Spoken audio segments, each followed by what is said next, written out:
But late last night, the bookmakers suspended all betting on Rafa Benitez being the next West Ham manager. Oh dear. Now, I know. Now, that was met by quite unfavourable response right across the board from West Ham fans on social media last night, Simon.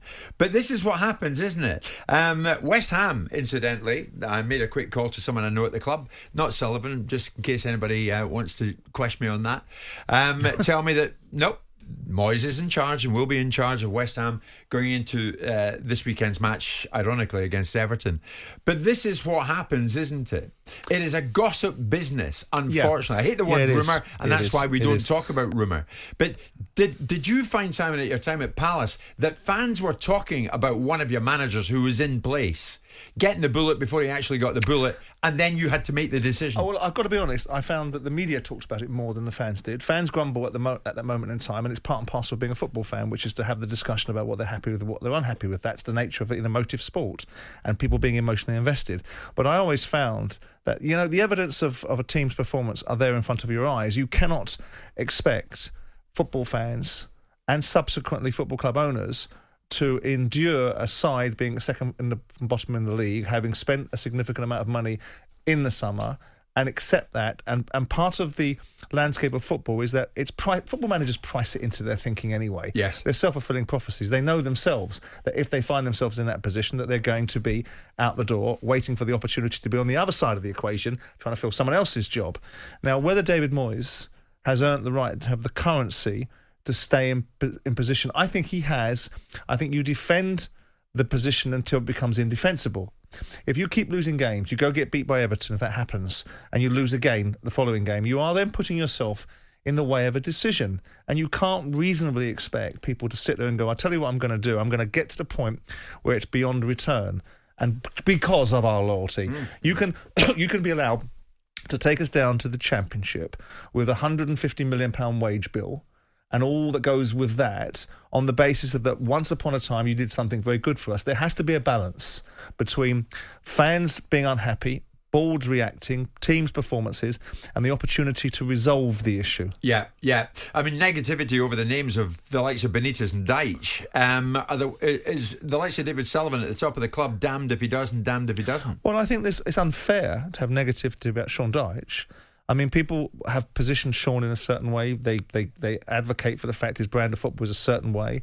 And they'll say, well, look at Vincent Kompany's change of direction at Burnley in the Championship, whilst rebuilding a different dynamic and in a different league. And you can play perhaps more in the Championship if you've got slightly better players. Yeah. You can't do so much when you've got lesser players in the Premier League. So I don't think there should be negativity about Deitch. I don't like Rafa Benitez.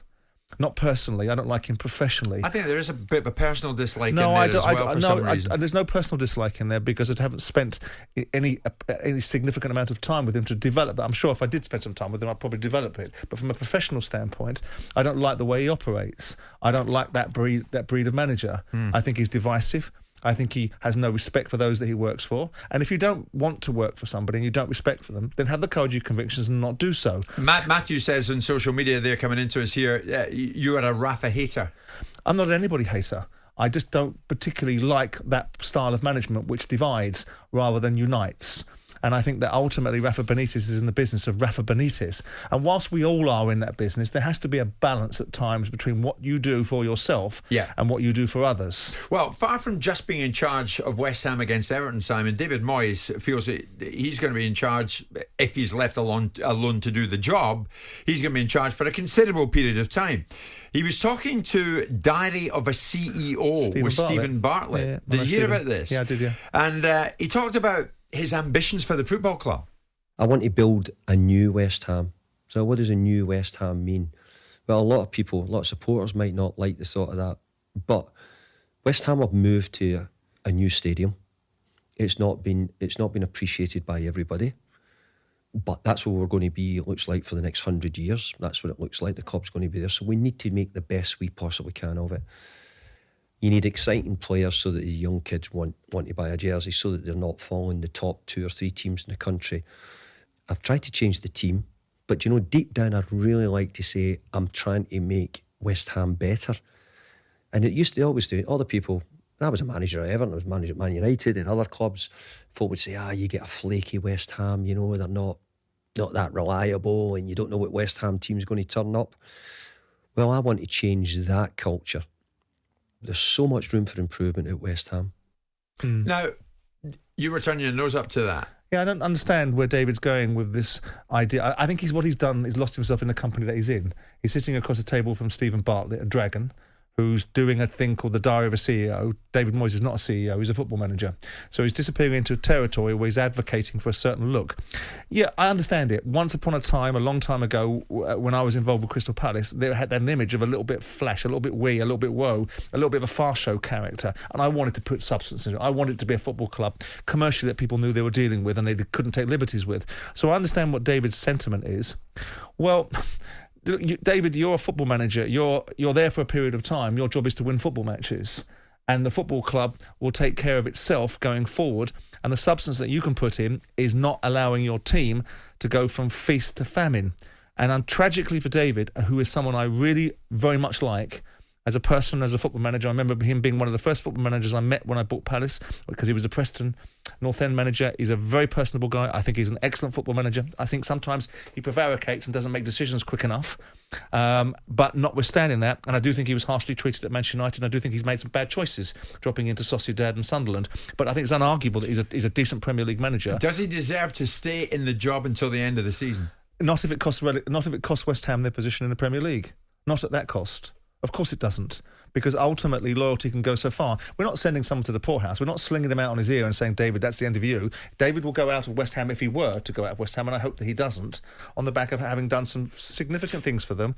But they cannot allow the commerciality to be affected by sentimentality. And sentimentality means you look back at what he did, not what he's doing now. Tragically for football, we micromanage. The media micromanage. Football club owners, to some extent, try not to do it, but end up doing it. Yeah. You do what is the best thing at the particular time, and a body of work behind it cannot save somebody. So who is best to arrest the slide? Do you stick with Moyes? Or is Benitez the answer? Well, the only people that can really... If you're a football club owner that's involved in this football club, like Fahid Mashiri is not, right? You look into the eyes of the manager that you have in front of you, like the Graham Potter situation. We're all talking about Potter being perhaps out of his depth and maybe he's going to get the bullet. But the only person who will know that is Todd Bowley, because he had a reason for employing him, and he must either continue to see that reason in the daily interactions he has with Graham Potter, or he doesn't. Go to Moyes. If David Sullivan, whoever else now is making decisions, with David or Karen or whoever the chief executive at West Ham is, and they see that Moyes has not lost the juice that got them to a certain space, and this is a moment in time that can be overcome because there are a range of factors that are behind the scenes. I've seen West Ham recently. They've been poor. So I don't see the players not playing for him. I see that the team is poor. I see it looks out of sorts. It doesn't look like it's got a shape or an identity. Yeah. And that is David's job. Not sitting on Stephen Bartlett's podcast ruminating on the bigger picture for West Ham. Okay, get out there and win games. Negativity, certainly, over potential replacements like Rafa Benitez and Sean Dyche. So David Moyes in the job and carries on, of course, as they take on Everton this weekend. But are the West Ham owners damned if they do and damned if they don't? You might want to give me a shout on that one. There's the Belfast Irons. Frankie in Belfast. Nah, Jim. Should have gone during the World Cup break, Moyes. But the top brass didn't have the courage to do it. But definitely no to Rafa, says Frankie. A Belfast Iron. You can give us a call on that if you like. 03717 223344 81089. Jim White and Simon Jordan. Monday to Friday mornings from 10 on AM, on DAB, via the talkSPORT app and on your smart speaker. talkSPORT.